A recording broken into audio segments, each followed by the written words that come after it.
sejam muito bem-vindos. Eu sou Silvana Leotti, professora especialista em AE e neuropsicopedagoga. E hoje aqui no canal nós vamos conversar com 3 convidados sobre a educação profissional e o mercado de trabalho para as pessoas com deficiência. O professor Léo Monteiro, especialista em educação especial na área de deficiência visual e sócio fundador da União dos Cegos do Rio Grande do Sul. A mestra em educação e gestora educacional do Senac Novo Hamburgo, Rose Ribeiro, e o professor Cássio Freitas, graduado em letras Libras.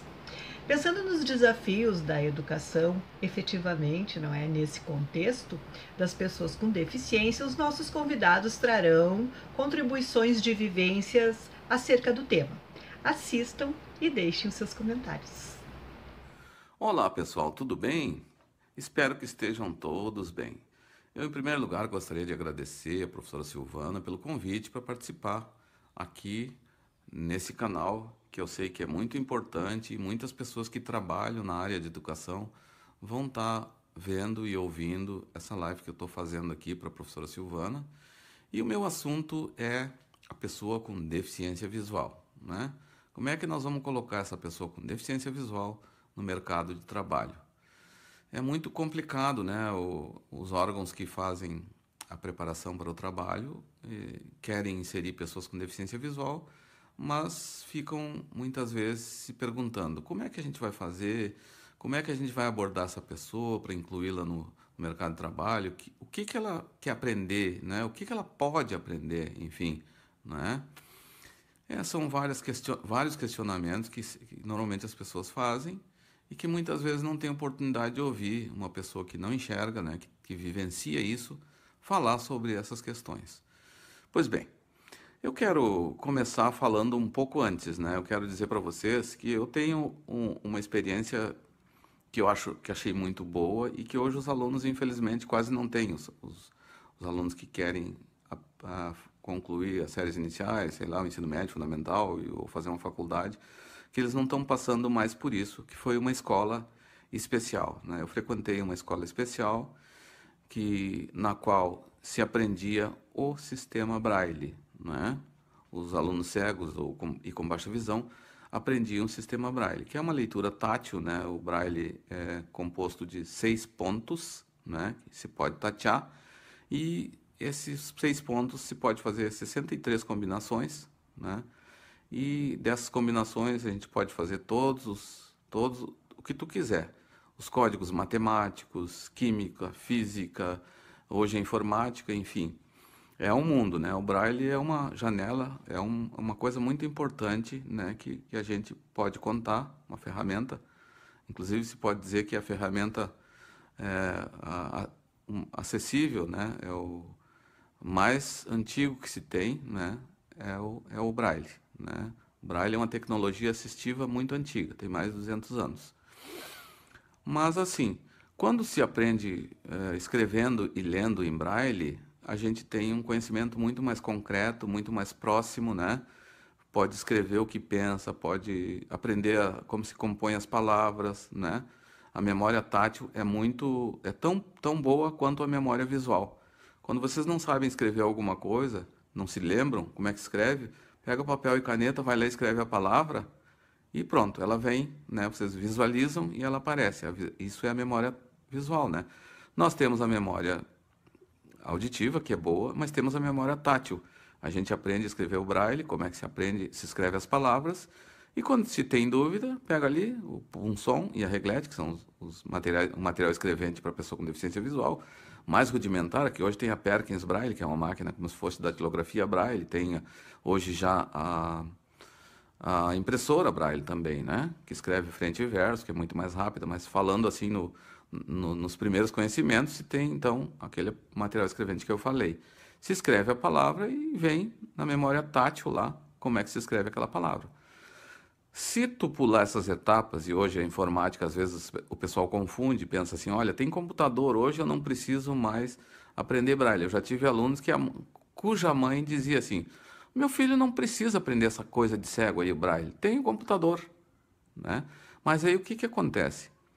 ele vai ter um ensino assim praticamente, desculpem, um ensino praticamente assim que ele vai memorizar as coisas, né? Algumas coisas ele vai ter no computador, mas ele não vai, por exemplo, fazer um cálculo matemático, é difícil, né? Tu fazer oral de cabeça só, né? Tu tem que armar uma conta ali na tua frente, se pode fazer isso com Soroban, e armar também, escrever com o Braille, tu pode armar uma conta, uma parcela embaixo da outra, fazer o resultado, enfim, pode fazer tudo que é tipo de operação, né? Então, é uma forma que ele tem de ficar independente, não é? Senão, ao longo do ensinamento dele, ao longo da aprendizagem dele, seja ensino fundamental, médio e faculdade, se for fazer, ele vai fazer tudo oral, né? Ele vai ter muito menos chance, porque ele não vai poder ler as coisas, né? Não vai utilizar aquela memória boa que é a tátil, né? Para ler as coisas.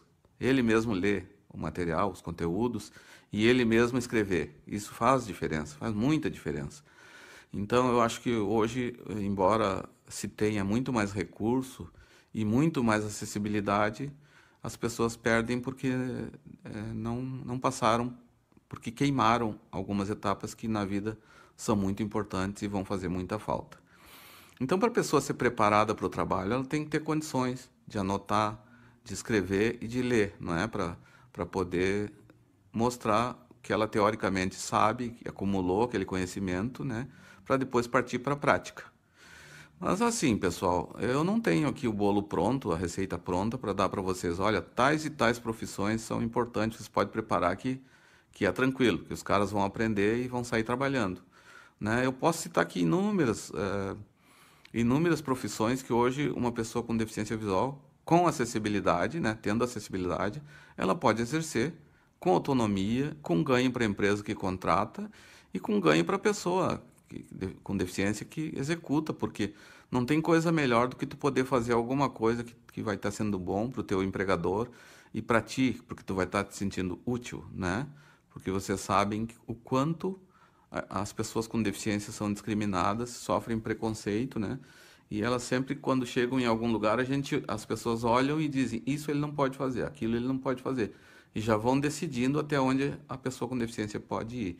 Então, quando a pessoa tem alguma coisa que ela sabe fazer, que ela gosta de fazer e que faz com propriedade, isso é o suprassumo da felicidade, né? É bom mesmo, é bom. Eu falo por mim, por exemplo, que eu trabalhei numa fábrica que fazia um trabalho manual, aí depois eu disse, não, isso aqui eu vou ficar 20 anos fazendo a mesma coisa, nunca vou ser promovido, porque tudo é perigoso, quando é para ganhar um pouquinho mais é perigoso, então eu vou estudar. E fui estudar, formei em História, fiz uma pós-graduação, fui trabalhar numa escola, fiz um concurso no estado e fui trabalhar, né?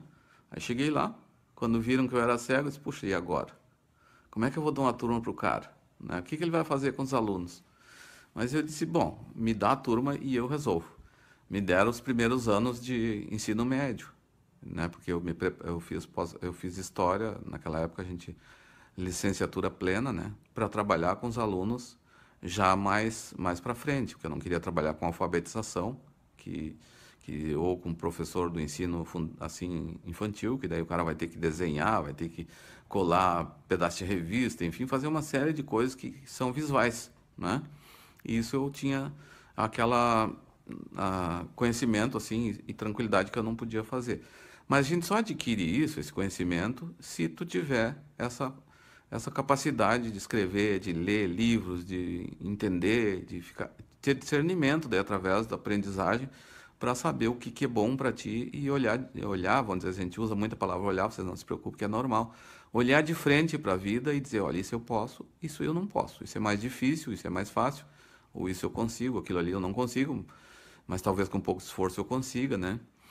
Então, o que eu posso dizer para vocês é o seguinte, olha, olhar a pessoa quando ela chega procurando alguma coisa e dizer, bom, eu vou falar com aquele indivíduo para ver como é que ele pensa o mundo, como é que ele consegue, o que ele consegue fazer e descobrir, fazer como se dizia, aquelas entrevistas agora fugiu um pouco da expressão que se usava no meu tempo, para pesquisar para ver qual era o que a pessoa queria, qual é o dom que ela tinha, o, qual é a coisa que ela queria fazer, né? Enfim, não me lembro agora Mas vocês vão saber quando eu estou falando assim. Eu já estou velho, pessoal, estou aposentado já. O cérebro já está quase. Faz tempo que eu não faço nada, então estou meio devagar. Mas tranquilo, assim, olhar para aquele indivíduo sem estabelecer limite para ele, porque se ele tiver uma formação anterior boa, ele vai poder ele mesmo explicar e se testar e ver o que ele pode fazer, não é? E eu, por exemplo, fiz um curso uma vez no Senai, de eletricidade, porque tinha um dispositivo lá que era uns fios, assim, dois fios, né? E tinha uma campainha. Quando a gente coloca para testar, é um teste sonoro. Quando a gente ia testar, por exemplo, uma resistência, se ela estava boa, fechava e a campainha tocava, por exemplo. Porque naquela época, lá nos anos 70 não tinha muito essa coisa de profissionalização, assim, de alguém estudar e ver o que tu podia ser. Naquela época, cego podia ser ou massagista ou telefonista e ficava por aí, né? Ou vender loteria na esquina, né?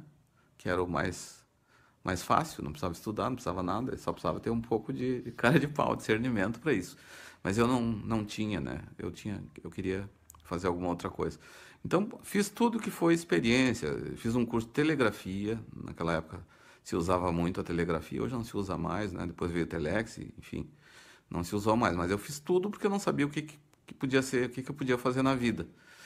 Então, se conversar com a pessoa e explorar essa pessoa, ver o que ela conhece, o que ela pode, se ela tem algum conhecimento em informática. Às vezes a pessoa pensa assim, como é que eu vou ensinar informática para um cego? Hoje, se tem algumas pessoas com deficiência visual que são programadores de computador, que sabem colocar um software de voz num computador comum, não precisa pagar nada, é livre. Existe um software de voz chamado NVDA, né, que é livre, todo mundo pode ajudar a inventar coisa para esse sistema e é livre, né? E pode usar à vontade, não tem problema nenhum, não precisa pagar nada, baixa ali, pesquisa, baixa o NVDA e faz. Então pode programar computador, pode fazer serviço burocrático, pode fazer inúmeros serviços de escritório, serviços de RH, né? Utilizando a ferramenta da informática, que é muito bom. Pode ser um advogado e ter toda a acessibilidade através do uso do computador também, que é tranquilo, né? Mas esses serviços mais de empresa mesmo, você tem que pesquisar no local da empresa, ver o que a empresa precisa e pode formar de acordo com a necessidade da empresa, né? Tem empresas de produção que muitas vezes a empresa também não contrata deficiente visual porque não sabe que ele pode trabalhar. E pode, mas só quem vai saber se há condições dele desenvolver o trabalho bem é ele mesmo, né? Ou algum consultor. Existem muitas pessoas cegas que fazem isso, né? Eu já fui falar lá no Senac, em Novo Hamburgo, por exemplo, para professores e para alunos sobre essas questões todas da pessoa com deficiência visual, né? O que é bom, o que não é bom, sobre as especificidades, sobre as formas de tratamento, sobre, enfim, uma série de coisas que facilitam, né, essa inclusão no mercado de trabalho, essa sociabilização da pessoa com deficiência visual, né, cego ou com baixa visão. Então não tem, assim, não existe uma coisa pronta para dizer definitivamente o que a pessoa pode fazer, que cada um tem sua caminhada, cada um tem o seu nível, até tem, no meu tempo a gente era muito estimulado na escola a querer se autoafirmar, né, nas coisas, querer sempre estar mostrando que pode, que eu tô aqui porque eu posso, não é porque estão me fazendo favor, né, de deixar eu trabalhar, me ajudar, não, eu quero produzir. E a gente tem que procurar também nas escolas fazer com que os alunos com deficiência visual, eles adquiram esse tipo de vontade, né, de sempre provar que podem.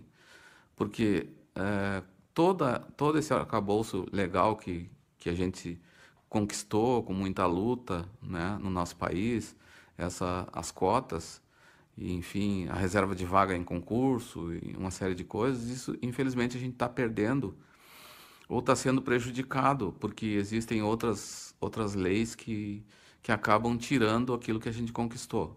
Por exemplo, nós cegos, a gente para entrar numa empresa ou fazer um concurso, a gente tem que mostrar exame que é cego e uma série de coisas, né? Tem que provar, mesmo tu não enxergando, tu tem que provar que, que, que tu não enxerga. Tu tem que ter um atestado, tem que ter, enfim, provas que tu não enxerga. E é limitada a forma de tu fazer os concursos, né? Não tem coisas que tu não pode usar, às vezes dificultam para usar o computador, enfim, muitas coisas. Mas hoje em dia a lei também incluiu as pessoas que têm visão monocular também no mesmo direito da gente que tem deficiência visual, que é cego, né? Quem tem visão monocular, ela tem visão normal de um olho, né? O que dá para dirigir e muitas coisas, mas no fim acaba dividindo essa reserva com a gente.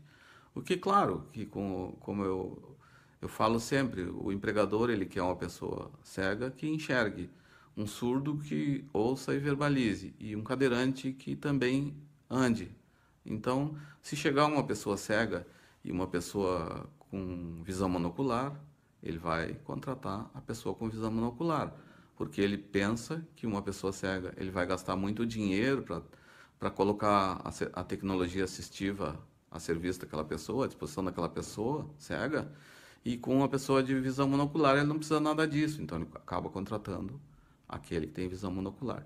Então são muitas as dificuldades e a gente tem que continuar lutando, e por isso que eu estou fazendo essa fala com muito prazer, porque a gente tem que ter visibilidade, tem que fazer com que as pessoas nos entendam e abram as portas ou deem chance para que a gente possa abrir essas portas, né?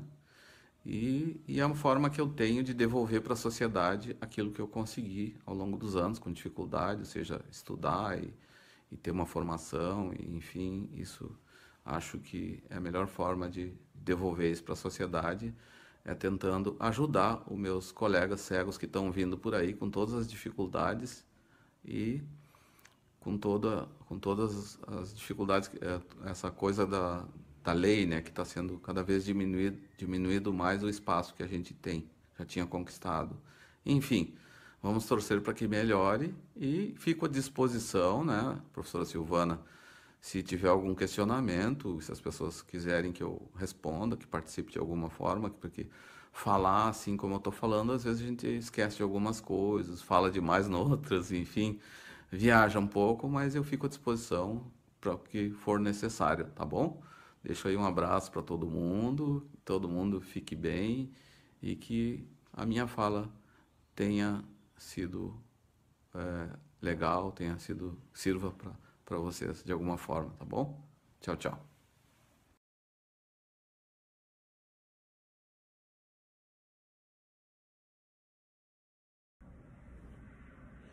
Oi, pessoal, quero agradecer o convite da Silvana para falar de um tema que eu considero bem importante, que do meu ponto de vista acaba sendo pouco debatido, né, que é a inclusão na educação profissional. Nós podemos pensar que esse tema é relativamente novo e que a busca pelo acesso de todos à escola é que acabou viabilizando para que esse movimento viesse a acontecer, né? Tanto na escola, como nas empresas e na sociedade em geral. Então, eu pretendo abordar o tema sob o ponto de vista da escola de educação profissional, mas também do gestor das empresas que recebem os nossos alunos. Gostaria de salientar que nós não temos uma única forma de ensinar, agir, até porque precisamos pensar que cada sujeito tem suas particularidades. Mas tem alguns aspectos que eu considero fundamental para que o processo de inclusão efetivamente ocorra, né? Então, é importante trazer, assim, um dos pontos que eu considero bem importante, que né, seria o primeiro ponto, a construção da autonomia, especialmente no que se refere ao preparo dos alunos para o mercado de trabalho, tanto o professor como o gestor que vai acompanhar esses alunos, ele precisa ter clareza sobre a importância da autonomia, né? Então, os alunos precisam saber gerir sua própria vida. E aí, assim, nesse ponto, como que a gente pode fazer? Eu posso criar situações em sala de aula e até mesmo na empresa que eles possam desenvolver essas competências, que seria, bom, situações hipotéticas que podem ocorrer numa empresa, por exemplo, criar mesmo como se fosse um laboratório, né? Onde eles, tipo, possam experimentar, validar algumas ações e acredito que esse é um ponto muito importante, porque ao mesmo tempo que a gente fala, bom, a construção da autonomia do sujeito seria gerir a própria vida, talvez, né, algumas pessoas possam pensar, tá, como que uma pessoa que tem deficiência vai fazer esse movimento? Bom, eu tenho que criar situações, né, em sala de aula que eles possam desenvolver e aprender. Nesse ponto, eu preciso ter como um acordo que eles possam experimentar, testar, avaliar, retomar algo que não esteja de acordo, né? Então, é realmente poder fazer do espaço de sala de aula um laboratório que ele possa testar. E, na verdade, quando a gente fala, né, se refere a pessoa com deficiência, o aluno que tem alguma deficiência, a gente acaba podendo trabalhar isso com uma turma toda, né? Porque são concepções de aprendizagem, todos precisam desenvolver essa autonomia, no caso, né? Então, não seria uma atividade diferente para aquele aluno que tem uma necessidade especial. Sim, seria uma atividade que toda turma pode participar, né? A construção da autonomia dos sujeitos, ela tá aí para todos, né? Um segundo ponto que eu trago, assim, como bem importante, é a concepção de ensino e aprendizagem. Então, qual é a minha concepção de ensino e aprendizagem enquanto professor ou gestor, né? Tanto o professor de sala de aula que está ali desenvolvendo o trabalho com os alunos, quanto aquele gestor que vai receber esses alunos na empresa. É pensar num espaço de aprendizagem onde experimentar e errar são parte do processo, né? Então, nem sempre eu vou ter a resposta certa, mas eu estou possibilitando que esses alunos possam explorar, criar, né, experimentar as situações de trabalho, de ambiente de trabalho, e assim, acredito que a gente vai estar preparando melhor para essa convivência, né? Então, criar situações de experimentação mesmo, que eles possam se desenvolver. Só que para isso, eu tenho que ter uma concepção de ensino-aprendizagem diferente, né? Eu preciso acreditar nisso que eu estou propondo. Então, se eu entender que aprender a trabalhar, se preparar para o mercado de trabalho é ter um padrão de desenvolvimento de ações, eu vou ter dificuldades, né? Tanto com as pessoas que têm deficiência quanto os outros alunos, porque cada sujeito tem uma particularidade e cada empresa também tem as suas questões, as suas necessidades, né? Então, eu não posso desenvolver um trabalho pensando num padrão que o mercado de trabalho exige, mas eu acredito que os gestores que estão se preparando para receber essas pessoas que têm necessidades especiais, eles têm que estar atentos para esse outro tipo essa outra concepção, né, de aprendizagem. O terceiro ponto que eu quero colocar, que eu acredito que também é bem importante, que o professor Léo, ele trouxe na fala dele, né, que seria a pessoa certa no lugar certo, né? Então, se a gente pensar nessa frase, da pessoa certa estar no lugar certo, a gente vai pensar, bom, isso é só para quem tem deficiência? Não, isso é para todos, né? O mercado de trabalho cada vez mais exige dos gestores, né, essa questão. É um desafio o gestor estar atento para colocar as pessoas certas nos lugares certos. O que isso quer dizer, né? Eu conhecer o meu aluno, eu conhecer o meu colaborador a ponto de que eu possa saber, né, aquilo que ele sabe fazer. O Léo falou disso, aquilo que ele sabe fazer, gosta de fazer e faz com propriedade, né?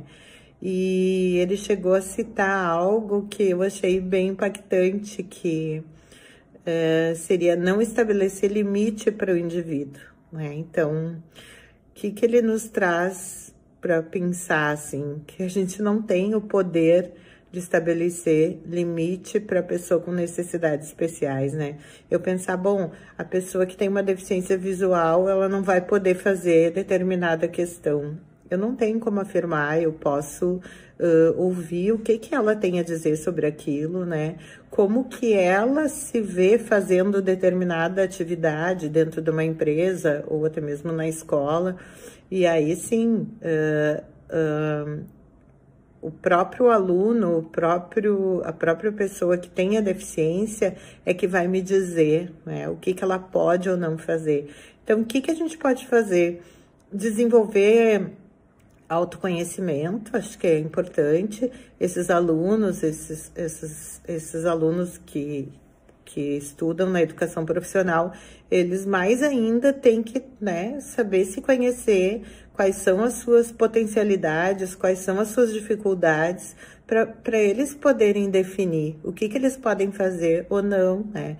Pensando numa outra questão que o Léo também colocou, que tem que ser bom para todos, né? A inclusão no mercado de trabalho, ela tem que ser boa tanto para o aluno, colaborador que está se inserindo nessa empresa, quanto para a empresa, né? Senão, efetivamente, a gente não pode dizer que está incluindo, né? Se não tiver bom para todo mundo, né? Nesse sentido. Então, finalizando, eu acredito que o papel da escola e também da empresa, tratando-se de educação profissional, é olhar para esse sujeito, né? Manter uma escutativa, possibilitar espaços de exploração, experimentação, dar feedback é algo bem importante, né? Para qualquer colaborador, especialmente para aquele que está se desenvolvendo, que está aprendendo, né? Que são todos estamos aprendendo, né? Sobre como está o seu desenvolvimento, e aí sim, aí eu acredito que a gente pode dizer que está incluindo os nossos alunos no mercado de trabalho. Então, obrigada por esse espaço, né? Eu estou à disposição para qualquer questão que queiram discutir, aprofundar, enfim. Um grande abraço. Olá, tudo bem? Meu nome é Cássio, esse é meu sinal, e hoje eu vou explicar sobre um assunto que é a inclusão. A inclusão é uma palavra muito bonita, todos sabem que é uma palavra conhecida, que causa impacto, porém, vemos vários tipos de inclusão. Mas será que essa inclusão está sendo feita da maneira correta? A inclusão, né? O que existe por detrás dessa palavra disfarçada? Será que ela está acontecendo realmente, por exemplo, dentro do mercado de trabalho? É sobre esse assunto que eu vou explicar para você entender. Essas várias formas de inclusão que deveriam estar sendo feitas. A inclusão não é fácil. Por exemplo, no caso de uma pessoa surda incluída em uma escola de ouvintes, é necessário que exista um profissional, um intérprete, que possa auxiliar esse aluno surdo para que ele possa ter a sua identidade, desenvolver suas habilidades, porque senão ele vai se sentir perdido se não houver um profissional que ele entenda realmente o que está acontecendo naquele ambiente ali, porque senão ele vai se tornar totalmente dependente do professor, não vai conseguir emitir as suas opiniões, não vai haver trocas dentro daquele ambiente.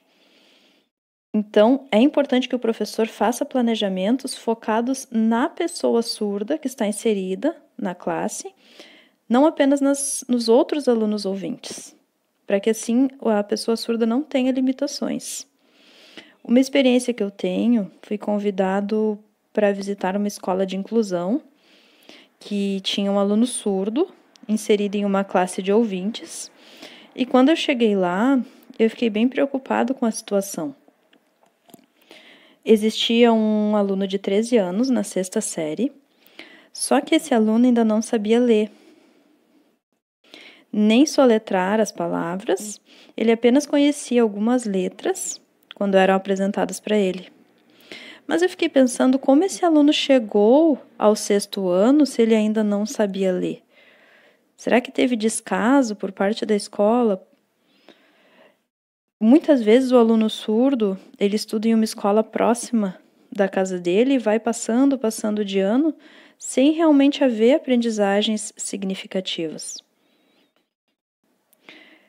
No ano de 1880, começou sim um congresso de surdos a falar sobre o ensino bilíngue, a oralidade, onde era necessário treinar a oralidade e não podendo ser usada a língua de sinais.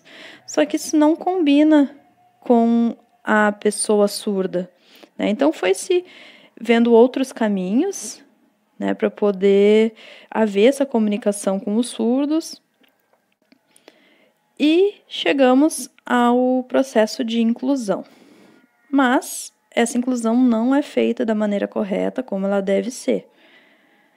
Vendo por muitos pontos de vista, pela minha experiência, o aluno surdo, a pessoa surda, ela sofre muito no ambiente que ela está inserida. Ele se sente sozinho, perdido, não consegue participar, não consegue trocar com outros colegas. Por isso que quando ele vai para uma escola apenas de língua de sinais, que a língua de sinais é o idioma puro, ele se sente mais feliz. Cursos profissionalizantes, como o Senai, por exemplo, faculdades, é muito importante que exista o profissional, o intérprete, que ele esteja sempre junto com a pessoa surda, para poder auxiliar ela nos seus processos de aprendizagens. Também dando dicas para os outros participantes daquele contexto. Mas o aluno surdo, a pessoa surda, ela acaba se tornando totalmente dependente daquele intérprete. Então, é importante que os participantes daquele curso também aprendam o idioma, aprendam a língua de sinais. O básico, por exemplo, um curso básico simples vai auxiliar na comunicação com aquele colega surdo. E aí o surdo pode aprender junto com os ouvintes, lado a lado com os ouvintes. Porque o surdo ele pode realizar todo tipo de trabalho, tanto quanto os ouvintes. Então, é muito importante que exista o intérprete junto ou que as pessoas daquele ambiente aprendam o idioma básico. Também fui convidado para participar, para visitar uma empresa onde tinha 10 pessoas surdas trabalhando naquele setor. E quando eu cheguei lá, eu percebi que existia muita limitação na comunicação entre os colegas. Era muito importante que essas pessoas aprendessem a se comunicar com os 10 colegas surdos.